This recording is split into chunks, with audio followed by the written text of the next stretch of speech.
that Amy Oliver sent you.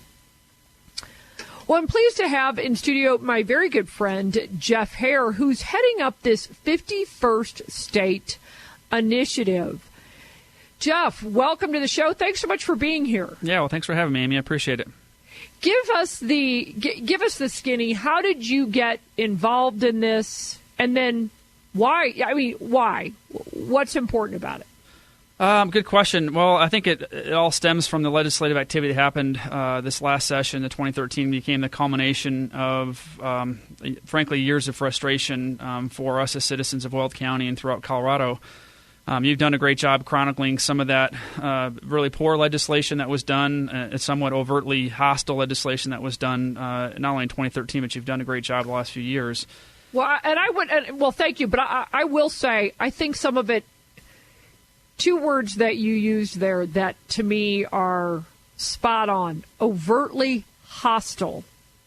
And I would say that's true toward rural Colorado. I would say that's accurate.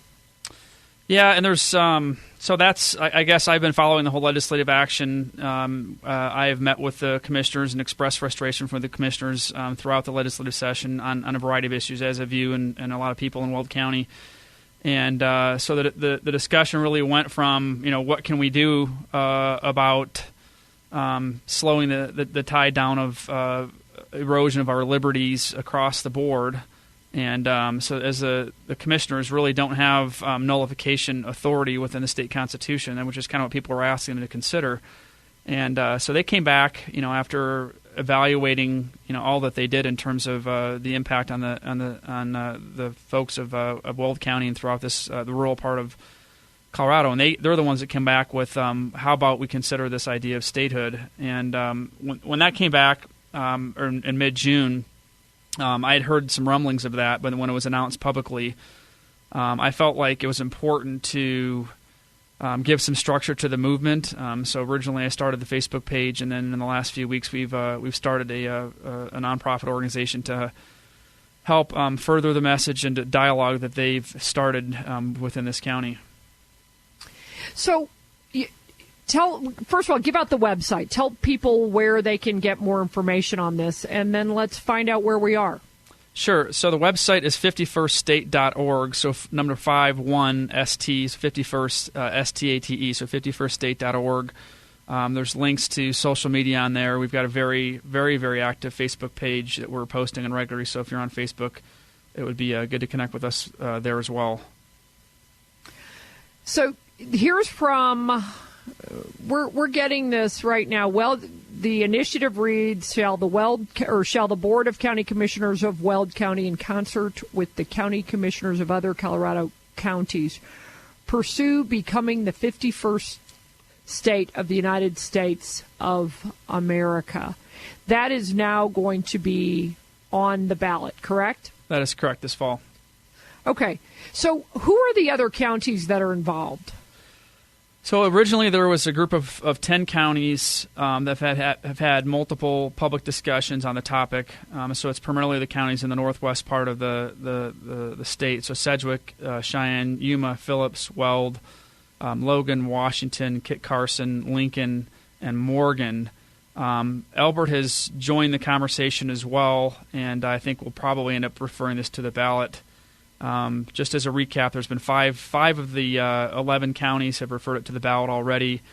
Today, two more counties are meeting today. One more county is meeting tomorrow. Today being Logan and Washington, tomorrow being Kit Carson. So by then at tomorrow, we could have as many as 8 counties that have referred this to the ballot.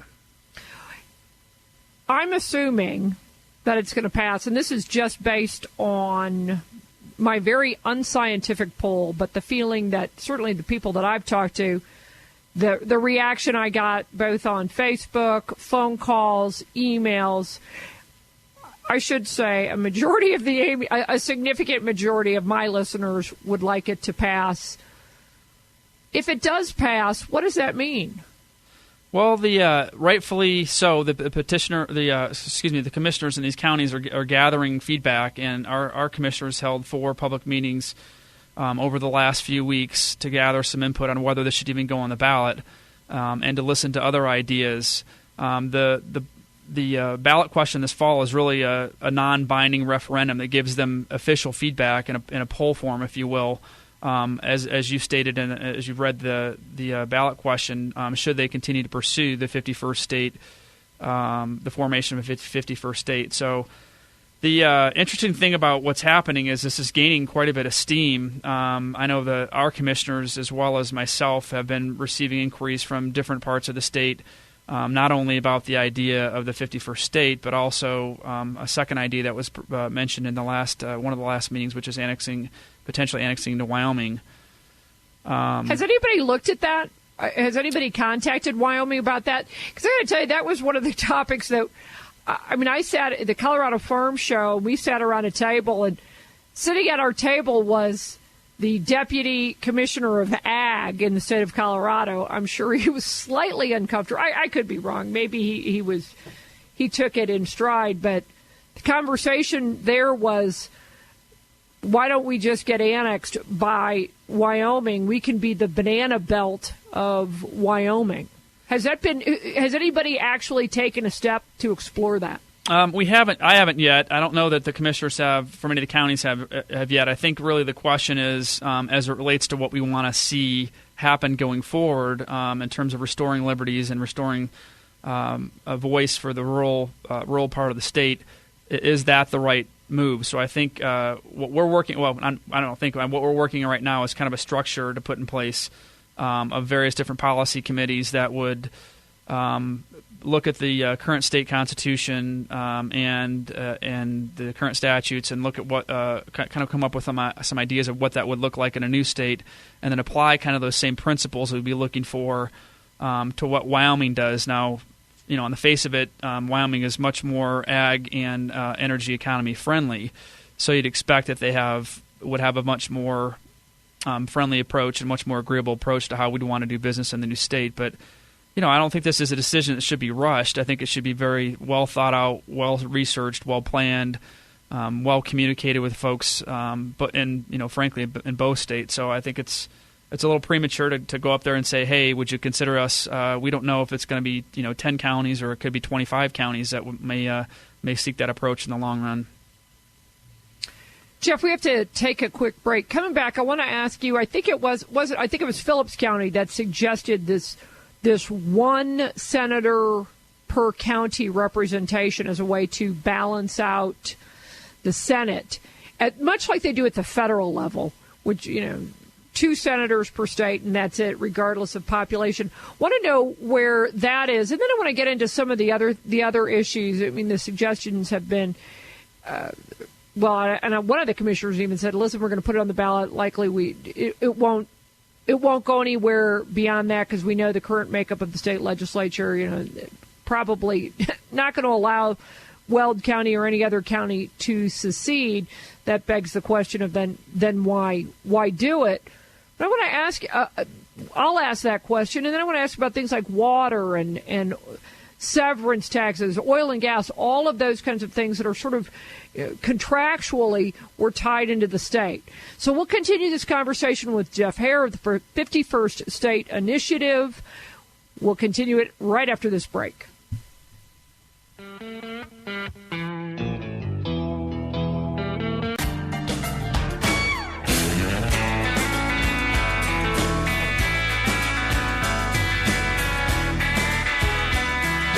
Minutes after 10 in the Mountain Time Zone. I'm Amy Oliver. You're on News Talk 1310 KFKA's Amy Oliver Show.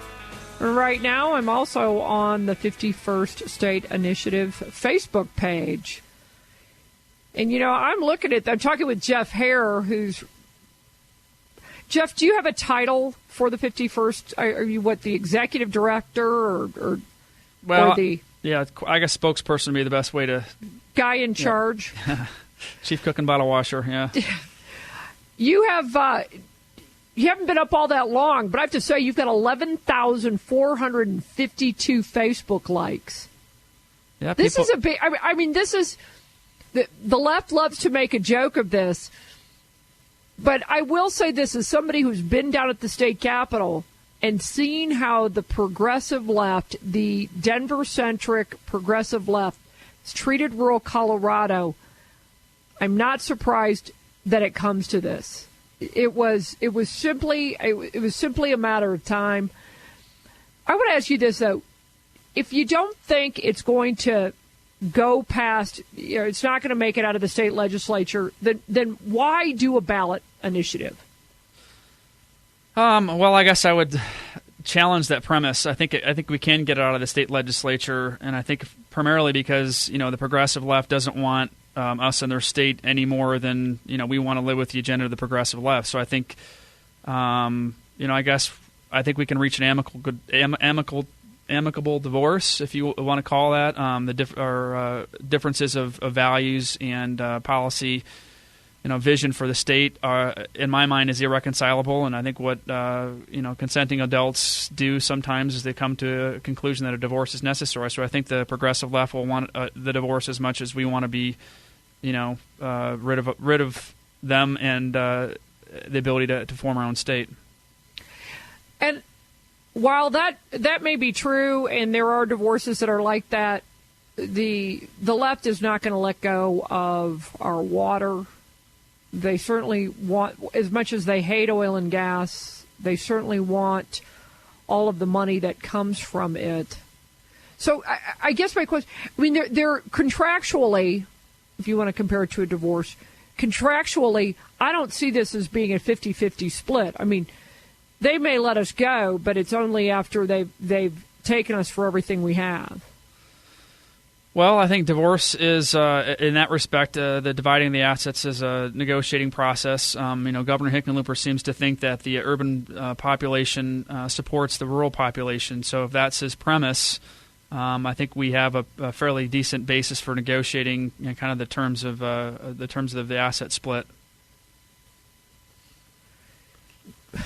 Expand upon, because I got to tell you, I don't think we have. I just don't. I'm not that optimistic. Maybe, but so tell me why you feel like that contractually we can actually do this. Well, I think it goes back to more the feelings of the matter, and I think I guess it remains to be seen. I'm not certainly going to put words in the mouth. We've been trying to get kind of some reaction, if you will, official reaction or unofficial reaction to the idea from the progressive left, and we've offered them to guest post on the Facebook page or guest post as a blog. Kind of the most that they've come back at this point is said that just they feel like it's a response to the 2013 legislative session, and we're just upset with the unfair representation. And certainly that's true, but the issue really goes much deeper than that. And as we are. As you've seen from the Facebook posts and just messaging, we don't really look at this as a party issue. We don't look at this as a Republican versus Democrat thing. We very much look at this as having an open discussion about what the role of government is.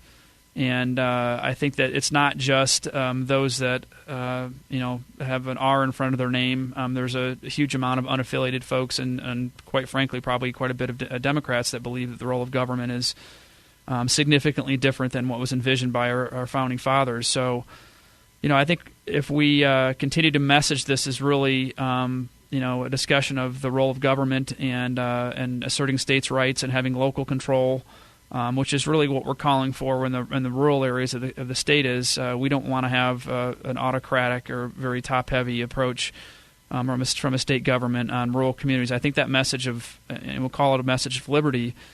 I think that message will resonate throughout the state, and we will find support from people that are significant support from unaffiliated, and I think we'll find some support from the Democrats. So I think this is really a movement of the people, and as much as the politicians want to control the message perhaps, or maybe want to try to control the outcome, I think what we've done is we've awakened the sleeping population, if you will, of people that are just frankly just sick and tired, and that's not even the right terminology, but infuriated in some cases about the role of government in our lives, from federal government down being tyrannical towards state government being tyrannical towards local government, and the people that are missing out or losing in this are the individuals, and we believe the role of government is to protect individuals' right to life, liberty, and pursuit of happiness.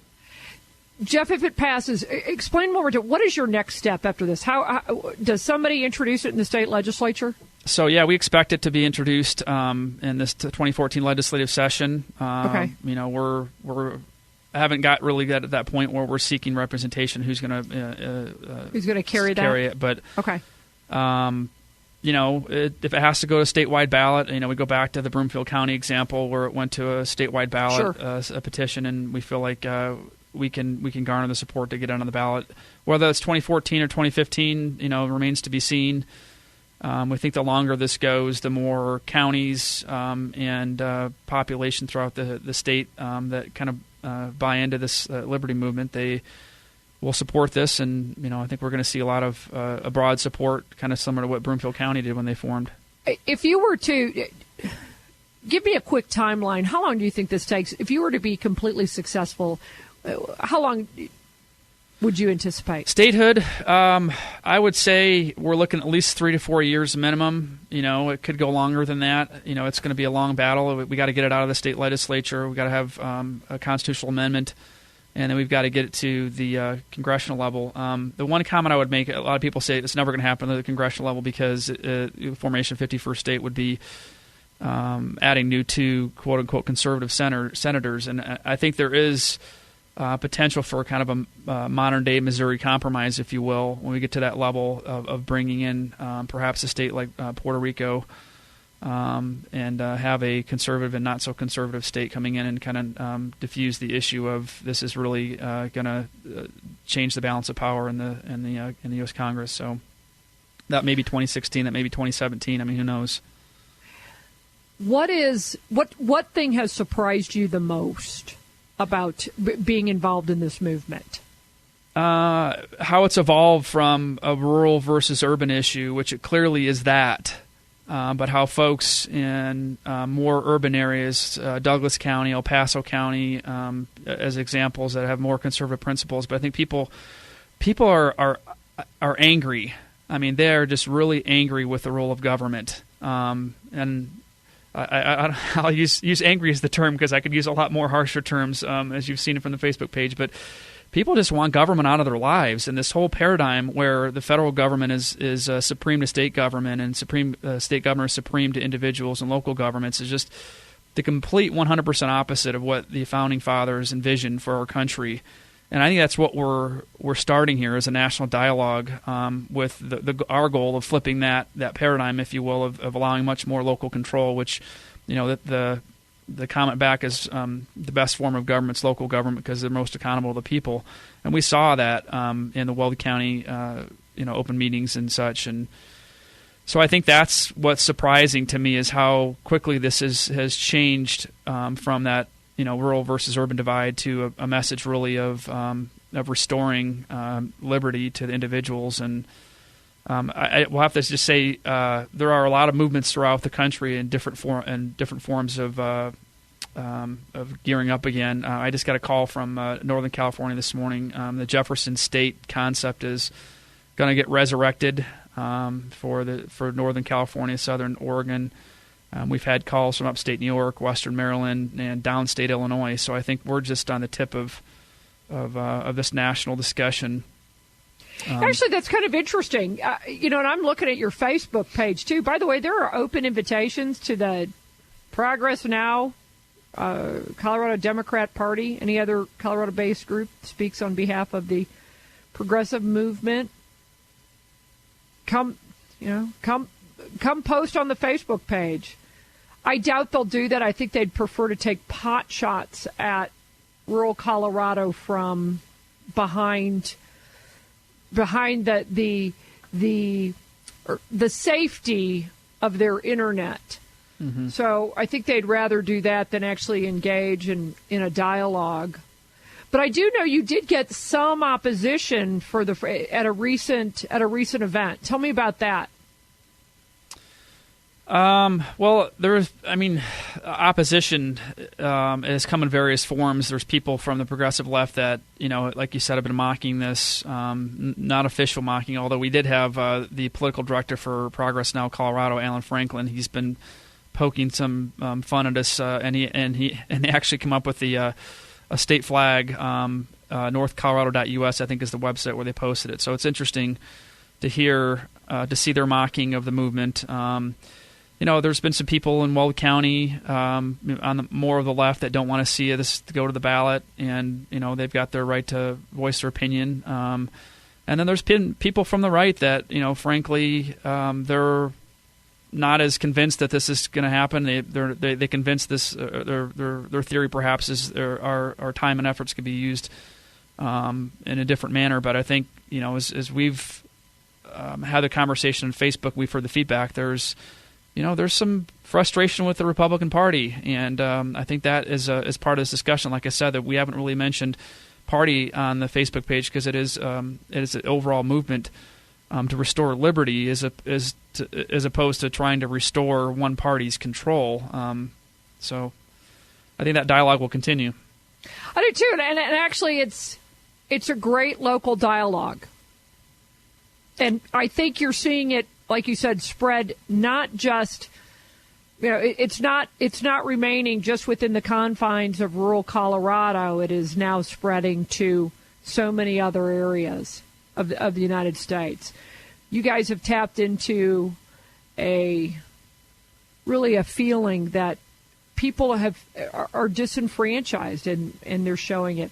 Hey, Jeff, one more time, give out the website. We got to run. Yep, sounds good. I appreciate the time. It's 51ststate.org, so number 51ststate.org is the website. We appreciate anybody's feedback on the movement and look forward to continuing the discussion.